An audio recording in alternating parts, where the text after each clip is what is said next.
नमस्कार, मेरा नाम आदर्श चौधरी है और आज मैं आपको भगत सिंह से जुड़ा एक किस्सा सुनाऊंगा।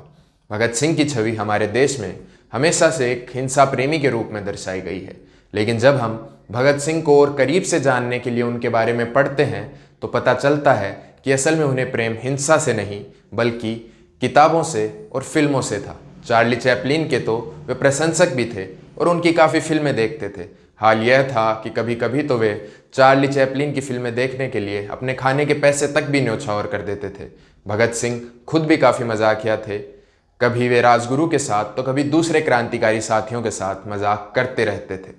आज का किस्सा फिल्मों से उनके लगाव से ही जुड़ा है, जो उनके क्रांतिकारी साथी सदाशिवराव मलकापुरकर ने अपनी किताब यश की धरोहर में लिखा है। बात उस समय की है जब भगत सिंह अपना घर छोड़ चुके थे और लाहौर में रह के HSRA का हिस्सा बन के चंद्रशेखर आज़ाद के साथ भारत की आज़ादी के लिए काम कर रहे थे।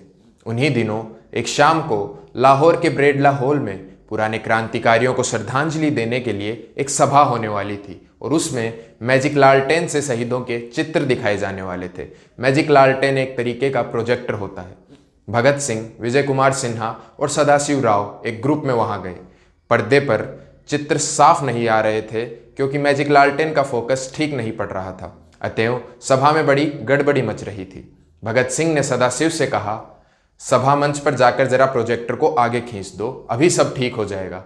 मगर मैजिक लालटेन के विषय में सदाशिवराव कुछ भी नहीं जानते थे, अतएव वहां जाने का उनका साहस ना हुआ। भगत सिंह झुंझुलाए, तुम्हारे अंदर इतना भी पुश नहीं है तो क्या करोगे? मगर सदाशिवराव टस से मस ना हुए। उन्होंने कहा, न उनकी पंजाबी भाषा की कोई बात मेरे समझ में आएगी, न मेरी बात उनकी समझ में, तो कोई मुझे प्रोजेक्टर छूने भी क्यों देगा? भगत सिंह स्वयं वहां इसलिए नहीं जा सकते थे कि उनको पहचानने वाले वहां बहुत थे। उनके पिता किशन सिंह जी स्वयं वहां थे। राजगुरु से भी भगत सिंह ने कहा, जाकर प्रोजेक्टर को जरा आगे खींच दो, पर पंजाबियों की उस भीड़ में जाने का साहस राजगुरु को भी नहीं हुआ। वे दूर से चिल्लाते रहे, प्रोजेक्टर को आगे खींच दीजिए। भगत सिंह झुंझुलाकर उठाए। उनके साथ विजय और सदाशिवराव भी हॉल से निकले तो सड़क पे लगे पोस्टरों से मालूम हुआ कि एक सिनेमा में अंग्रेजी का चलचित्र अंकल टॉम्स कैबिन आया हुआ है। भगत सिंह ने प्रस्ताव किया कि अमेरिका में हबसी गुलामों पर होने वाले अत्याचार और उनकी स्वतंत्रता की लड़ाई के इस क्रांतिकारी चित्र को अवश्य देखना चाहिए, मगर पैसे कहाँ से आए? साथियों को यहाँ खाने के लिए फी खुराक एक चवन्नी मिलती थी, जिससे वे किसी दुकान में 2 आने की रोटी, दाल, सब्जी और 6 पैसे का घी पी जाते थे और बाकी 2 पैसे की मूंगफली या चिलगोजे जेब में डाले रहते थे।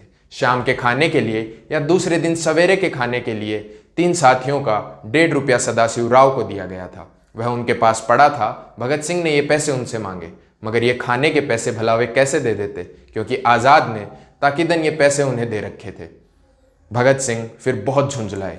कला की उपयोगिता पर एक अच्छा खासा भाषण उन्होंने दे डाला। सदाशिवराव ने जब अनुशासन की बात की तो अंधे अनुशासन से हानि पर भी एक लेक्चर सदाशिव को सुनना पड़ा। ये सब बातें होती जा रही थी और वे तीनों सिनेमा हॉल की ओर बढ़े जा रहे थे। अंत में भगत सिंह ने सदाशिवराव से कहा, अब तुम नहीं मानोगे और सीधे से पैसे नहीं दोगे तो मैं तुमसे जबरदस्ती पैसे छीन लूंगा। सिनेमा देखने की तबीयत सदाशिवराव की भी थी, अतः उन्होंने कहा, अच्छा, यहाँ सड़क पर हुड़दंग मत करो, पैसे ले लो, मगर ये पैसे मैं तुम्हें नहीं दे रहा हूँ, तुम मुझसे जबरन छीन रहे हो। इस पर भगत सिंह ने कहा, यही सही, और अब मैं तुम्हें जबरदस्ती पीट पाट कर टिकट खरीदने भेज रहा हूँ, जाकर चवन्नी वाले 3 टिकट ले आओ। सदाशिव गए, मगर टिकट की खिड़की पर लाहौरी मुस्टंडों की इतनी भीड़ और ढींगामस्ती थी कि वे खिड़की पर किसी भी प्रकार न पहुंच सके। भगत सिंह दूर खड़े एक उस्ताद की तरह दाव पेच बता रहे थे।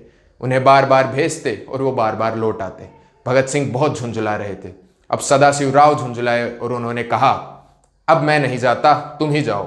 भगत सिंह ताव खाकर, कोट उतारकर, आस्तीन चढ़ाकर भीड़ में घुस गए। चवन्नी वाले टिकट तो वे नहीं पा सके, पर अठन्नी वाले 3 टिकट वे ले ही आए। सवेरे के खाने के पैसे भी समाप्त। खैर, चित्र देखा गया। बहुत अच्छा चित्र था और बीच बीच में भगत सिंह सदाशिवराव को चिढ़ाते भी रहे, चल उठ चले, चलता है, बड़े डिसिप्लिन वाले की दुम बने हैं।